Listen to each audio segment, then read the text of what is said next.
अस्सलाम वालेकुम दोस्तों, आप देख रहे हैं काबली ब्लॉग के अगले एपिसोड में देखेंगे कि हाजिर साहब बारबीना के साथ बहुत ही अच्छी ज़िंदगी गुजार रहे हैं। उन्होंने सोचा भी नहीं था कि वो ज़िंदगी में कभी शादी करेंगे, और अगर करेंगे तो बारबीना जैसी औरत उनकी ज़िंदगी में आ जाएगी जो उनकी ज़िंदगी को खुशगवार बना देगी। बारबीना जहाँ रह रही होती है, हाजरा सोच लेती है कि वो बारबीना और हाजी साहब की ज़िंदगी पे एक ड्रामा और टेलीफिल्म बनाएगी और उस पे काम करेगी, और वो ये करना भी शुरू कर देती है, जिस पे वो उनको कहती है कि कितने मुकम्मल और मुतमईन और खुशगवार लगते हो आप दोनों अपनी ज़िंदगी में। और बारबीना कहती है शुक्र है अल्लाह का, वाकई हाजी साहब को तो जैसे उनके सब्र और सुकून का फल मिल गया हो बारबीना की शक्ल में। लेकिन हाजी साहब ने बारबीना के लिए अपने घर वालों को छोड़ दिया है, जहाँ पे उनकी बचपन की मांग उनका इंतज़ार करते करते बूढ़ी हो गई है, और किसी को भी नहीं पता कि हाजी साहब और बारबीना कहाँ हैं। इधर गफ़ार ने अपनी बीवी का जीना मुश्किल किया हुआ है, लेकिन फ़िलहाल वो खुशी खुशी उसके साथ गुजारा कर रहा है। क्योंकि उसको गाड़ी मिल गई है, और उसकी बीवी कहती है कि खाना खिलाने के बाद तुम मुझ पे पेट्रोल तो नहीं छिड़क दोगे।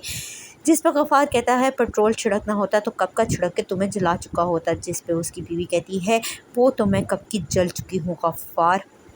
और वो कहता है कि मैं अपनी माँ को तुम्हारी वजह से दूसरी शादी के लिए इनकार करता रहा, क्योंकि मुझे तुम पर बहुत प्यार आता है और तुम मुझे बहुत अच्छी लगती हो। इधर हाजरा अपने काम पे पूरी मेहनत करी है, वो बारबीना और हाजी साहब की चीज़ों को इकट्ठा कर रही है ताकि वो अपने एक स्टोरी बना सके। और उसका शौहर कहता है कि बारबीना और हाजी साहब की स्टोरी बच्चे बच्चे में मकबूल हो जाएगी। इन लोगों के आपस के मेल मिलाप बढ़ते चले जा रहे हैं, क्योंकि हाजी साहब होटल्स के मालिक के घर आके रहना शुरू हो गए हैं। इधर उसके भाइयों ने हाजी साहब का पता करने के लिए एक लड़का छोड़ दिया है जो के पीछे से आया है। अभी ये कौन है इसके बारे में किसी को भी मालूम नहीं है। जनाब हाजी साहब जहाँ अपने शगिर्द के दुकान पे काम कर रहे होते हैं, वहाँ पे फ़ोन आता है और कहते हैं हाजी साहब को चुपचाप घर वापस भेज दो और पता बता दो। जिस पे हाजी साहब को पता चल जाता है कि ये दगा करने वाला है, और वो उसको कहता है कि अच्छा हुआ कि अभी मैंने तुझे अपने घर का पता नहीं बताया, वरना वो भी बदलना पड़ता। और वो लड़का बहुत शर्मिंदा होता है, और हाजी खुर्शीद वहाँ से काम छोड़कर चला जाता है, जबकि वो लड़का उनको आवाज़ें देता रहता है, लेकिन वो उसकी एक नहीं सुनते।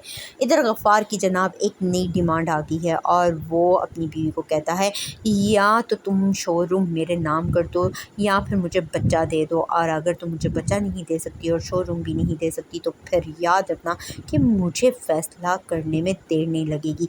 इसकी तो धमकियाँ ही नहीं ख़त्म हो रही। इधर जहाँ हाजी साहब रह रहे होते हैं, वो उनको समझा रहा होता है कि एक शरीफ आदमी के लिए ज़रूरी है कि वो शराफ़त से अपने घर चला जाए।